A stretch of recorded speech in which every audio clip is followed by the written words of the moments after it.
Greetings, brothers and sisters. I got a sort of long, narration to get to at the end of this video, but I want to go through some follow up stories to things I talked about earlier. One is Britney Spears' longtime manager, Larry Rudolph, resigns. He's her entertainment manager, and I wasn't going to cover this, but when I saw the guy, I'll show you this in a moment. I'll be there for her if she ever needs me again, just as I've always been. Rudolph wrote in a letter to the pop singer's co-conservators, because she now says that she's retiring, which I don't know what that means because, she said she's only not singing because of the abusive aspect of her conservatorship. But this is the dude right here. Let's get a close-up of him, right? There's a much younger, happier fake smiling Britney. And there's a guy who looks like Sean Penn and Robert De Niro had an evil, ghoulish child. And so I'm not sure what to think about this thing. But he is resigning as her manager because she's retiring. And let's see how Britney Land is reacting to this. Britney Spears, artist, mama, pray every day, chef in the works. And here she is with her bikini photos and some more of her dancing. This was from the other day, my first time dancing in heels in a while. My new ill project, heels and 5 exclamation points. Paris Hilton responded, "Love Angel, sending you all the love and support. Free her." Free her from her heels and her obsession with these bizarre dance routines. You're all still acting like she owns this page. Only project is Free Britney. Her only project is Free Britney. Because Britney sends this stuff to somebody else and they post it for her. You're all paying the judge at this point.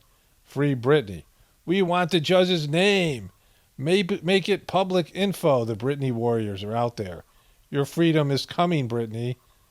This is from a year ago. This was the other day. They are trying. LOL. Just saw the judge deny your request. Absolutely ridiculous. You need lawyers to fight for you. Britney's accepting all your advice because, I think she just wants to dance her way to heaven. Anyways, let's get out of Britney land. She's retired, though. One of my viewers sent me this from my comment about fireworks. NFL goaltender Mattis, I'm not even going to try to pronounce that, dead from fireworks accident. Medical examiner's office says. This is like a dyslexic's nightmare right there. Kivleniniks, a goaltender for the Columbus Blue Jackets of the National Hockey League. There's a Columbus Blue Jackets. Died Sunday night after an accident involving fireworks at a party, according to authorities in Nova, Michigan. Died from a fireworks mortar blast and chest trauma, according to the inspector Mitch Brown of Oakland County Medical Examiner's Office. Fireworks are, just little bombs and missiles, right? I mean, they're basically the same kind of a thing. And so, I talked about that. And, like you mess with fireworks, especially when there's drunk stuff going on. There was a time I dated this woman from my waiting tables days. And she was, her dad was a truck driver and kind of a fun guy, but the whole family was alcoholic. They all drank. They had a tragedy in their family. Their oldest son wrecked the car, within walking distance of their house, and the oldest daughter had died. And the whole family was sort of traumatized and messed up by that. And we went camping together, and they were, really drunk. I mean, overwhelmingly drunk, right? And they rented a houseboat, the dad did. And there was a dinghy, like a small little boat that he brought with him, that bore his daughter's name. And so their son was there. He was kind of a fun guy, but also, they're just drunk all the time, right? A family of alcoholics. And we were on board the houseboat, and we look over the shoreline. This is in Kentucky, and there's the father is setting off fireworks. Somehow, I don't remember the specifics of it because I was drinking at the time, but he made it over the shoreline, and his son was in the dinghy putting gas in it, like at the same time, right? And and I don't know how that happened because it's like 1 o'clock in the morning, like just middle of the night, like late. It's dark out, could be midnight, whatever it is. And the father's staggering around. These fireworks are shooting off all over the place, and one of them lands in the dinghy, and the guy's got an open gas can. He jumps out. It doesn't set fire to it or anything, but I'm like, that's amazing that you guys are still alive. Because I think this was very typical behavior. I mean, really just whatever. But fireworks and alcohol often don't mix. So a follow-up on this Rachel Nichols story I had from last night. And this is Jalen Rose's daughter, Mariah Croce, and she's with her dad here. Her dad works with Rachel Nichols. And apparently what happened was Rachel Nichols was talking to that guy, Adam, whatever, the ghoul-looking guy. They were talking, LeBron James' agent, on a phone call, private phone call, but she was in her room, a hotel room in this, this NBA bubble they created last year. And she had been quarantined for something. Maybe she tested positive or something. And she had a ESPN camera on in her room, and she was doing remote reporting. And she found out the news that she was getting, even though her contract said that she was supposed to host the NBA Finals, she was getting bumped for this other woman. And she had the phone call, and she forgot to shut off the camera, and it went back to ESPN. So that's how they found out about the phone call. And it floated around ESPN for a long time, and there was a lot of people that were angry about it, and they wanted her to be punished. And Jalen Rose was one of them. He was her coworker, and so he was somebody that hosted the show with her, and now was hosting it with the other woman. And so this is his daughter's reaction. Now, because let's quickly talk about Miss Rachel Nichols. Maria Taylor knows what a generational talent she is in the broadcasting world, so I don't even got to go there and hype her up. Let's talk about the fact that she actually played basketball. And if you want to go there, let's go there. I don't want to go there. I don't want to go there. Who said we should go there? I don't know. You're going to go there, then you go there. I'm not going there. Let's talk about how you're related to Diane Sawyer, arguably the queen of ABC. Nah. You got your job as one of the faces of ESPN because you're so entertaining and talented and so good at it, right? You are... Wow, she's coming in hard against Rachel Nichols. A woman in the sports world, and you sat there and you laughed about the Me Too movement, about your fellow women complaining about being sexually assaulted at work. You think that's funny? What really got me is you're tired of the Black Lives Matter movement because you weren't tired about posting about it or making your stupid little storybook monologues about it. Maybe instead of crying and calling Maria a diversity token, you can direct that energy to the people who think there can only be one woman on that stage. So the thing about it is a lot of anger is coming because Rachel Nichols suggested that Maria Taylor got her position because of what was happening, especially last year at this time, in the Black Lives Matter movement. But Steven Jackson already said, yeah, that's true. He confirmed it. He works at ESPN. And so did a number of other ESPN employees, because we all know that when there's a social movement, whatever it is, when there is some kind of social movement that sweeps across the country, all these corporations, especially now, will change their behavior based in the movement. And clearly, this was part of why Maria Taylor was hired. There's no doubt about it. There's not, why are people even pretending that's not true, right? It doesn't matter whether she's great at her job or any of these things. The reason that ESPN made this move was because of what Rachel Nichols said. And that was the point of my video last night, that they don't really believe in these things. The people that run ESPN or Disney or any of these corporations, they don't really believe in these social type of movements or political movements. They only back them for perception, right? And if we're being real, Rachel Nichols is a subpar reporter. Subpar. Boring. Not great. I'm sorry your white privilege didn't work this time. Maybe next time. I don't think you really are sorry. I want to get back to her saying this thing about the white privilege. But first, her saying that Rachel Nichols is a subpar reporter and Maria Taylor is a generational talent. Like, how would you even evaluate that? If you've ever seen these shows, these pregame shows, they have them in football and baseball and basketball and hockey and every other sport in the Olympics. And what they do is analyze the game before the game. And so they have any sort of story related to basketball. And they have a professional journalist type person.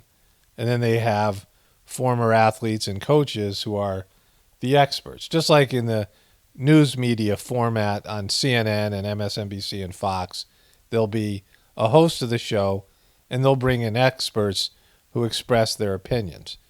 And this format sucks. Like, it's unwatchable. I can only watch a couple minutes of it because it's so fake. They're not being real, none of them. They're not expressing their real feelings about anything. And, you know, it's just about dopey sports, right? And it's hard to watch. Rachel Nichols is probably more annoying, I mean, at least for me, than Maria Taylor, who doesn't seem to have much of a personality. Neither does Rachel Nichols. But Rachel Nichols is a little bit more peppy and sort of, I mean, she stands out as being slightly more annoying. But neither one of them is really developed as a character, right? They're there to promote the personalities. The people who are the personalities in these shows are the experts that come in. And you see this across the board. It's a formula where the host is supposed to be neutral and ask the questions. The host is like the straight man, and these experts, the so-called pundits in the news media, and the experts are supposed to be the ones with the personality.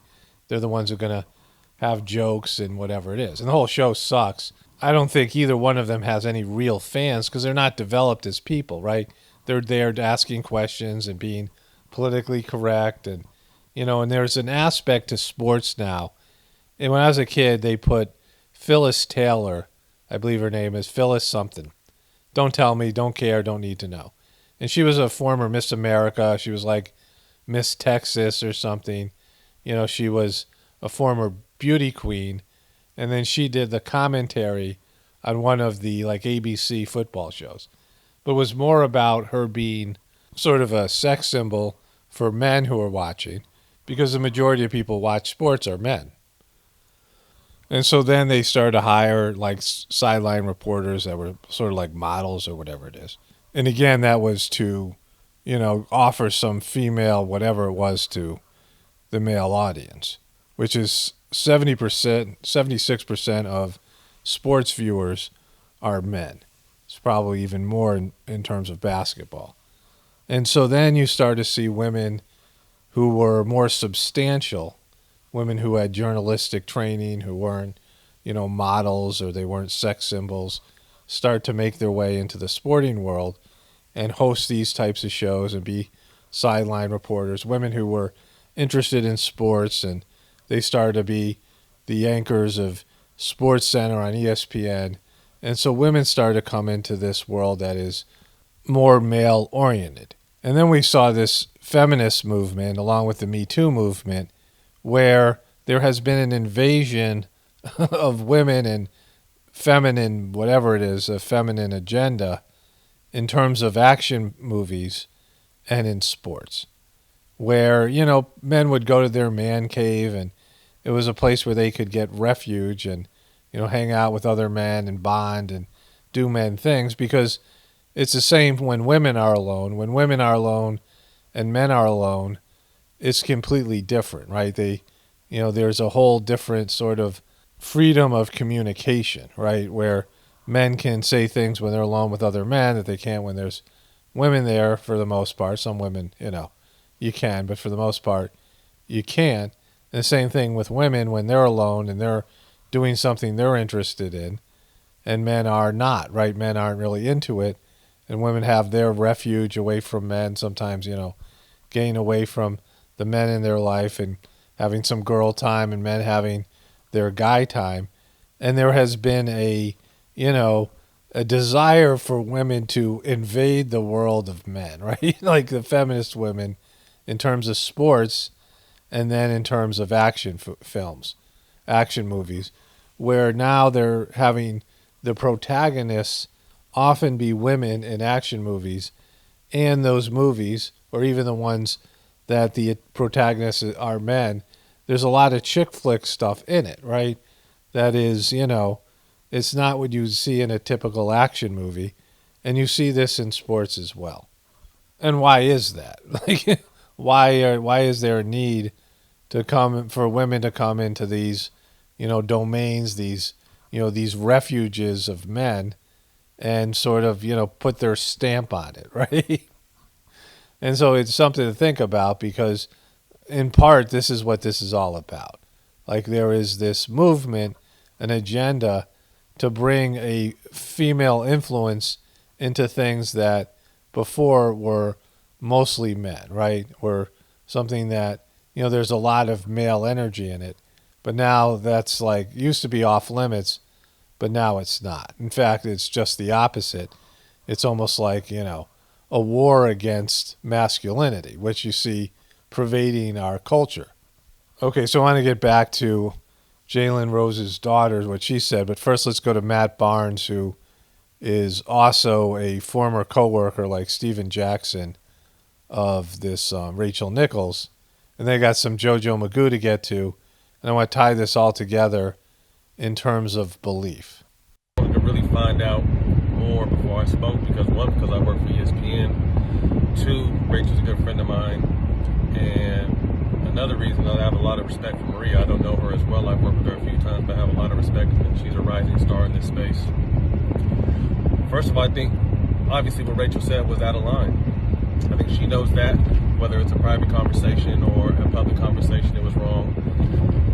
First and foremost, she knows that. But what I can guarantee is it didn't come from a place of hate. I know that for a fact. I've known Rachel for a long time. She's put too many people on, from T-Mac to Jack to helping with me and everyone else she works with. She's there answering questions, again, putting people on, phone calls, her phone's always on. You need to ask her anything about the show, whatever it is. So I know Rachel has a lot of love for the league and for players in general, and for black players. So, according to the official story here, because this is, a part of the show, and I always talk about how the show is something that who knows why you're watching this? Like, why is this a story? Is it contrived? Is it organic? All these things I cover all the time here. But in terms of the official story and the people who are co-workers with Rachel Nichols, Steven Jackson and Matt Barnes are two of the ones that work with her who've commented on Instagram. And both of them have said that she pushed for and hired former black NBA basketball players for her show. And so lots of people misunderstand racism because racism is to do with when you have the power to hire and fire people or something like this. You have the power of a politician or a school system where you can make decisions favoring one group over another. And that's the big difference between racism and prejudice. A lot of people are prejudiced, but they have no power over other people. And so based in what her coworkers are saying here, that when she got the opportunity to promote African American men, former basketball players, and bring them onto her show and help, get them hired, she did that. And so he's saying, somebody who knows her, that she's not racist. And what she said in the phone call wasn't racist. What she said was that she was being screwed over because of a movement, right? She was, she was promised something. She had the contract. She had it in her contract that she was supposed to host the NBA Finals pregame show, and she was being replaced because of the Black Lives Matter movement. Even though she was somebody who was an advocate for that movement, and she was making racial injustice a big part of the show The Jump. This is something she advocated for. Now she was on the other end of this, right? Because it wasn't because of the merit of her work. She was not being fired from her job because she sucked at her job, according to her bosses. Like, no one could really evaluate. Like, I don't know how you would go about evaluating whether somebody's doing a good job or not. I mean, I guess when somebody out and out sucked at it, but it's like watching CNN and these hosts of these shows. Well, they're doing the bidding of the controllers, the people who control the network and their handlers. And so I don't know how you would, I mean, it sucks to watch because they don't believe in what they're saying. Like deep down, they don't believe in it. Because Rachel Nichols was a big advocate for social justice, for racial justice.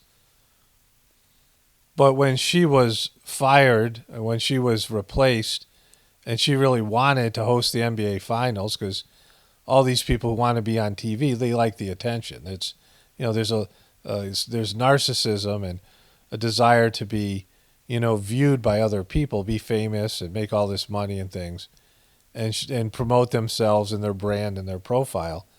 And so she was expecting she was going to host the NBA Finals. It was in her contract. ESPN called her in and said, I played the phone call yesterday, that they wanted to go with Maria Taylor. And she knew, and they knew why it was, because of the Black Lives Matter movement. So they were choosing Maria Taylor over her because of the color of her skin and because of, her race. And so Rachel Nichols wasn't into that, right? Because now she felt like she was being prejudiced against and getting screwed over because of these types of preferences, right? And this is going back to the daughter of Jalen Rose, who said, how about your white privilege now? See, it's the behavior you're supposed to be against, right? And, I want to get into this with Joe Biden, too. So let's finish up this Matt Barnes thing and come back to this in a moment. I think we're in such a racially sensitive time right now that when it comes out initially and you don't know the whole story, we want to attack, and she's a racist and this is a black and white thing.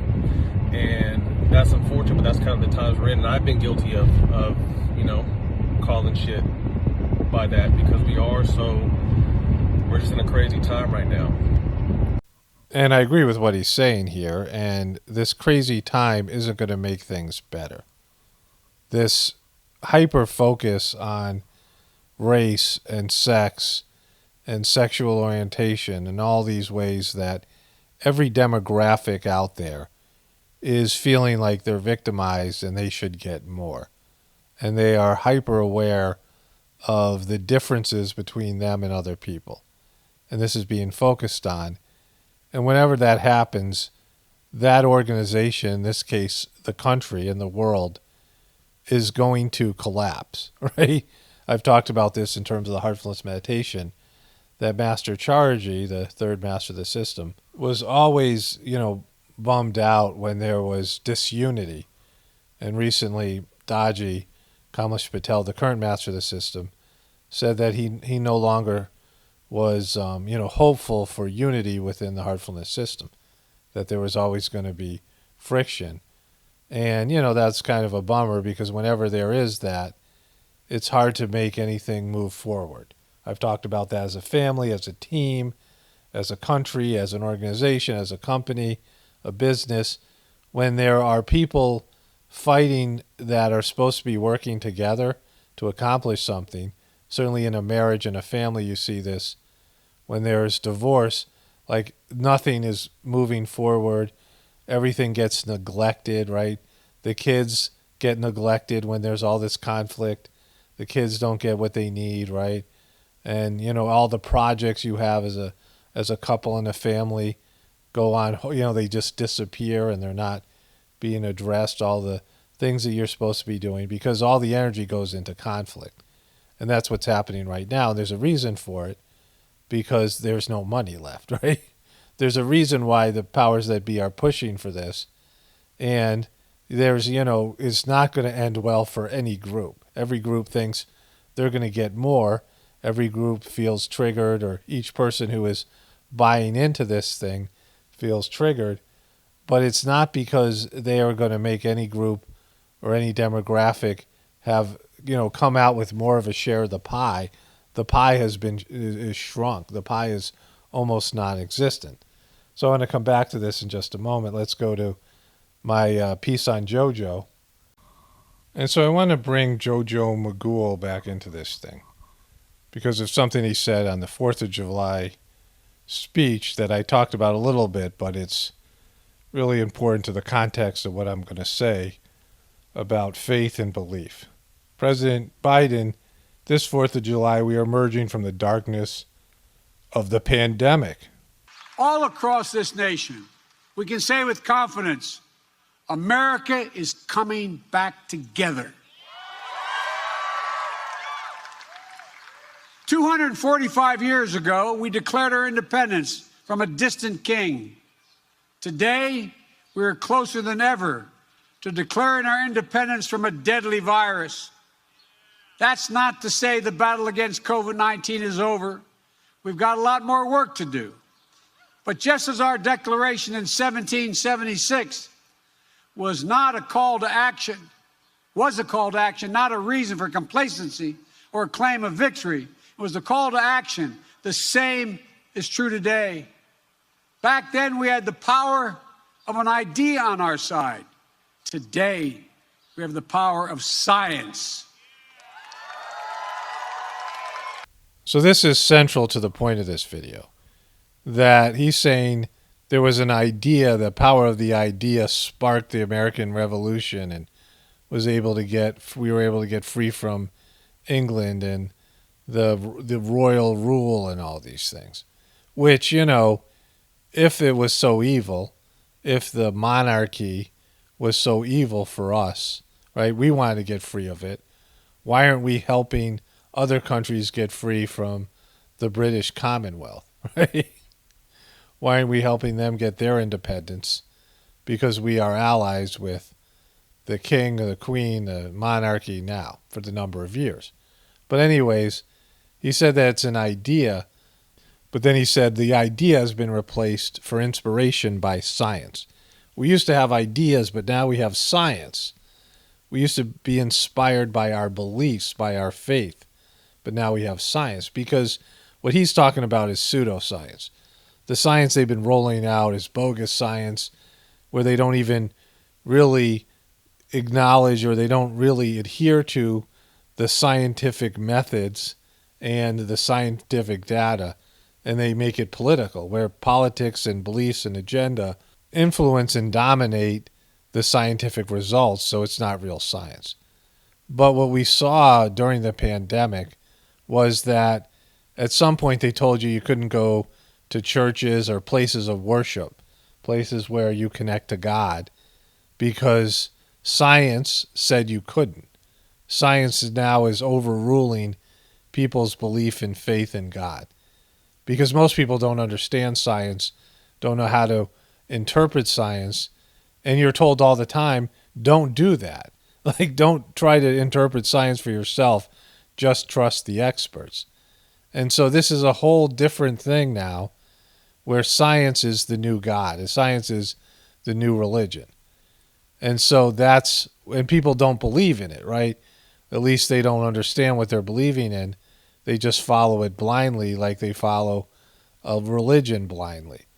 But let's get back to this idea, because he said an idea inspired the revolution, and then he goes and talks about it a little more at the end. I've long said that America is unique. Unlike every other nation on earth, we were founded based on an idea. We hold these truths to be self-evident, that all people are created equal, endowed by their Creator with certain unalienable rights, among them life, liberty, and the pursuit of happiness. And while we've never fully lived up to those words, we have never given up on them. Although we've never lived up to those words, we haven't given up on them. What are you even talking about? Like this, they write these goofy speeches, but we're so far away from the words of the Constitution. And again, this was at a time of slavery where women couldn't vote, where certain groups of people were either owned or there was various levels of servitude and things that were going on, right? I mean, not just slavery, but indentured servants. So all of these things that were said in the Constitution did not apply to all people, right? And so that was at the beginning. And now it's much more of a mess. America's probably, I don't know, 10 times worse in terms of the people. The people are way worse now. I mean, we're not more evolved. You might be more woke, right? You might be more, whatever it is, in terms of your consciousness. You grew up in a suburb, so it's, your lifestyle's better. You have more technology, you have more privileges, but the people themselves are worse. And so if in 245 years since the Declaration of Independence, I'm having trouble saying that today, is, well, if we haven't lived up to it yet, right? Like, it's not even something people are trying to do. And that, this stuff that's going on right now shows you this. But let's let JoJo finish up here. They continue to animate us, and they remind us what at our best we as Americans believe. We Americans, we believe in honesty and decency, in treating everyone with dignity and respect, giving everyone a fair shot, demonizing no one, giving hate no safe harbor, and leaving no one behind. Are you serious? So this tells you that JoJo's never been on the internet, right? And everything that I showed you in the earlier part of this video, I mean, all this stuff, starting with Britney and her dad and her, and all these parasites glomming on her success and her money, and Disney, which also owns ESPN, right? Some, hockey guy blowing himself up with fireworks because, 4th of July has to have some military aspect to it, that we have a military that dominates other countries and is, the fear of the world, the American military, and the weapons that we distribute out to the world that cause so much pain and suffering to people, everywhere. Because when we give somebody weapons, the person's going to become a tyrant. When somebody either buys weapons from the military-industrial complex or America gives somebody weapons, they're picking a winner. They're making somebody a bully, somebody who has more military force than everyone else in that region or country or whatever it is. So we're screwing over the other people there, right? And then there's our military ourselves. And then there's all the political stuff that JoJo, everything he just said about what people believe. We as Americans believe. We Americans, we believe in honesty and decency. Americans believe in honesty and decency, and you ran your campaign was just a complete lie. You as a politician is a complete lie.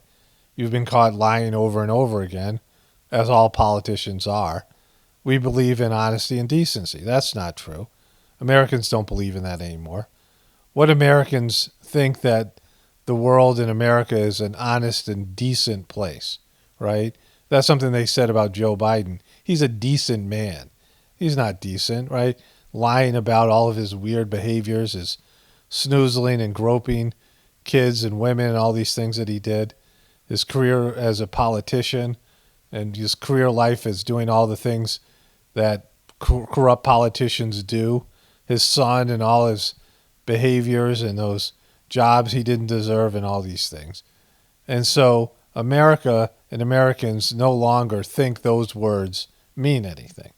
most Americans have realized to get ahead, they have to cheat and lie and things like this, or just behave in an immoral way because the system is rigged against good people. I mean, the better person you are, the more you're going to get taken advantage of. I mean, that's the America most of us live in. And he said treating everybody with dignity and respect and giving everybody a fair shot. And treating everyone with dignity and respect, giving everyone a fair shot. Right? Which is what this, second half of this video has been about how these two women, a white woman and a black woman, are fighting over a spot on ESPN. Both the women thinking that they're oppressed as women, and one of them also oppressed because she's African American, and then everyone thinking that they're not getting their fair share, and people competing over that, right? Everyone competing, and then the scales are tipped in one direction or another, but everybody wanting their side, their demographic, and themselves personally. I mean, it's a competitive country where everybody wants for themselves. They want to succeed. They want to beat the other people. I mean, this is a sports-related story, and sports is about beating and dominating your opponent in a competitive way, lying and cheating and using everything in your power. I mean, this is how the NBA is. They're all trying to game the officials and game the system and, find a way to get an advantage. And you see it over and over again. Watch the way, the ball goes out of bounds and both teams point in their direction. Like some guy, the ball will go out of bounds off of him, and he'll point in the direction that says his team should have the ball, even though he knows it just went off his hands or leg or whatever it is, right? Because they're all lying and cheating. The politicians are lying and cheating. Business people are lying and cheating. And so, manipulating their customer base. I mean, this is like the real America. And then him saying, giving hate no safe harbor. Demonizing no one, giving hate no safe harbor. Giving everybody a fair chance, right? And giving hate no safe harbor. Well, right now, the hatred is getting worse because everyone's hyper-focused on differences, whatever they might be. The left and the right, we're a divided country. And people are feeling forced because the left, the so-called liberal movement, has been given more power. It is being pushed by social media, the mainstream media, corporations, and Hollywood and everybody else. And so if you don't agree with that belief system, like those of us who don't and believe we're being lied to about everything, and, we feel like all this stuff is being forced on us. I mean, everything. Specific things right now, but everything. And so, I mean, it's a one-sided, onslaught, like a juggernaut of leftists and, so-called progressive ideals that we don't believe in that are being jammed down our throats, right? But what this video, is really about is people don't believe the ending here is that people don't believe in America anymore. They don't believe in their religion really or their science or anything. They just want what they can get. Like they just want their lifestyle to continue. They're trying to grab as much stuff as possible on a material level, but they don't believe in America anymore. Most people know this. Like most people don't really believe in America. Every group complains about it, and everyone talks about how they're being victimized by the powers that be. Every group, right? I mean, some individuals don't, like I don't, because, I mean, I see it for what it is, and it's collapsing. Like it's something that's really in the past, and it's a failed experiment because it's based in materialism. It's not based in God. It's out of balance. It doesn't have a spiritual wing. And all of these movements are trying to force something from the outside in, right? They're trying to make rules and grab power and force their beliefs because they just know they're right. And you see this in the truth community as well. People just know they're right, and so they want to force what they think the world should be through laws or through, power, corporate power, or media power, social media power. They want to force their beliefs and also say, if you say anything different, you should be censored and shut down and canceled, because they want to force their reality on your reality. And that was done before. I mean, of course, there is, all the things that used to come from the right and from Christians and people forcing their beliefs on everybody else. And so that's a part of why this is, there's a counter movement going on, because that happened all those years where people on the right were forcing, they had the power and control, and they were forcing their beliefs and the way they thought the world should be externally. But the real problem is people aren't changing inside. You can make people knuckle under and give fake apologies, like I said in my other video. You can make people pretend to believe something they don't because they're scared or they don't want to be punished or ostracized. But it doesn't change who they are on the inside. And that's the whole problem with America and the world in general. What you have to do is change people on the inside. And that's where, I have a real solution. It's not my solution, but it's the solution or a solution that exists.